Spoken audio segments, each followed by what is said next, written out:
আসসালামু আলাইকুম।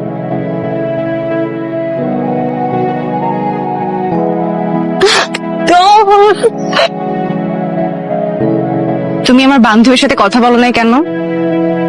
কথা যে বলবো পরিচয় করে দিচ্ছিস? তোমরা তো একজন আরেকজনকে চেনোই। আচ্ছা, ও হচ্ছে আমার সব থেকে কাছের বান্ধবী, ওর নাম জেনি। এটা হচ্ছে আমার ভাই, ভাই নাম হচ্ছে রিশাদ। হ্যালো। হাই। কালকে আমার বিয়েতে কিন্তু তোমরা দুজন আমার ভরসা। ঠিক আছে। টেনশন করিস না। আচ্ছা ঠিক আছে, তোমরা তাহলে একটু গল্প করো, আমি একটু আসতেছি। গল্প কর। তামান্নার কাছে আপনার কথা শুনেছি অনেক, ছবিও দেখেছি। আপনি যে বিয়েতে আসবেন ভাবতে পারিনি। আমিও ভাবিনি যে আমার বিয়েতে আসা হবে।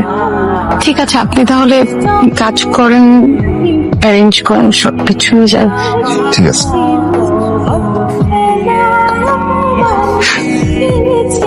ঋষভ, দেখ তো কেমন লাগে, কতবার করে ফোন দিচ্ছি, ফোন ধরছে না। লক্ষণ কিন্তু ভালো না, খোঁজ নাও খোঁজ নাও। সবসময় ফাজলামি না। আচ্ছা মাত্র 2টা ডাক আসছে, এখনো কতগুলা বাকি, ফোন দে একটা। আমি দিচ্ছি, আমি দেখছি কোথায়।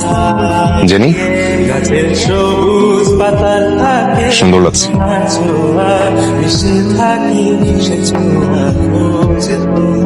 আসলে তো দেখতেই পারবি। সরো। চলে আসছে মনে হয়। নিচে যাবা?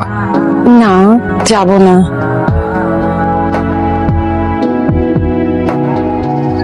কেমন লাগছে? খুব ভালো, এই প্রথম আমি এখানে আসলাম। আগে কখনো আসুন?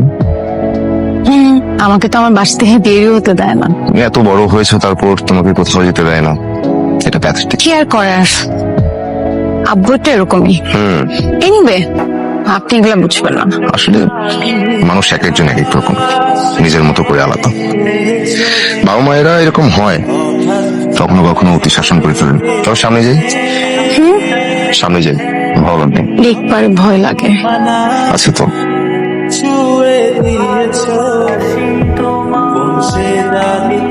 আচ্ছা, একটা কথা জিজ্ঞেস করি, আমার হাত ধরার সময় আপনার হাত কাঁপছিল কেন, কি বলেন? বলে বিশ্বাস করবে? হ্যাঁ, কেন বিশ্বাস করবো না? আমি এইভাবে কখনো কারো হাত ধরি না। আসলেই তোমার হাত কেউ ধরেছে? অসম্ভব। আপনি প্রেম করেন না? প্রেম করি না বলতে, প্রেম করিওনি কখনো। এত বেশি পড়ুয়া স্টুডেন্ট ছিলাম, সময় হয়নি। জানি কেউ বিশ্বাস করবে না, তুমি বিশ্বাস করবে না। আমি তো বলিনি যে আমি বিশ্বাস করিনি। যাই তাহলে। সুস্থ কি ব্যাপার ফুপু, কি নিয়ে দুশ্চিন্তা? না, তেমন কিছু না। ভেবেছিলাম জেনি বাবাকে ম্যানেজ করতে পারবো, কিন্তু উনি কিছুতেই মানতে রাজি হলেন না। জেনিকে পাঠিয়ে দিতে বললেন। আচ্ছা তাহলে আগামীকাল চলে যাবে নাকি? না, আগামীকাল না, আজকেই যাক।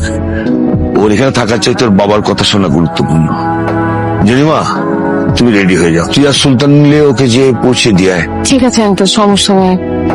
বাবা তো কেমন, আমি যাই, আমি রেডি হই।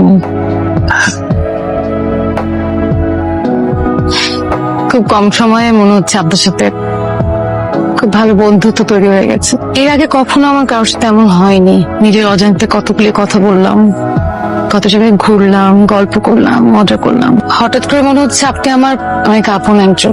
আচ্ছা রিশাদ, আপনার কি আমার কথা মনে হবে? যাওয়ার সময় হয়ে গেছে, আসি। ভালো থাকবেন। যাবেন আপনি? সুলতান কাকা তোমাকে দিয়ে আসবে। ঠিক আছে। শোনো না রূপসী, তুমি যে সুশী, এ ভীষণ আপনি হঠাৎ করে এখানে, আপনি ঠিক আছেন তো? আমার না কিছু হয়েছে? আমি না হঠাৎ করে টেনশনে পড়ে গিয়েছি, আমি যে কিভাবে বাসা থেকে আসলাম। না, সব ঠিক আছে। আসলে একটা কথা বলতে আসলাম। আমার মনে হচ্ছে এই কথাটা না বলে আমি চট্টগ্রাম যেতে পারবো না। বলুন। তুমি আসার আগে জিজ্ঞেস করছিলে না তোমাকে মনে পড়বে কিনা, তোমার প্রতি মায়া হবে কিনা। ইচ্ছে নিয়ে আমি তোমাকে প্রচন্ড মনে করবো। তোমার প্রতি আমার ভীষণ রকম মায়া, ভীষণ রকম। এই কথাটা বলতে ওখান থেকে এখানে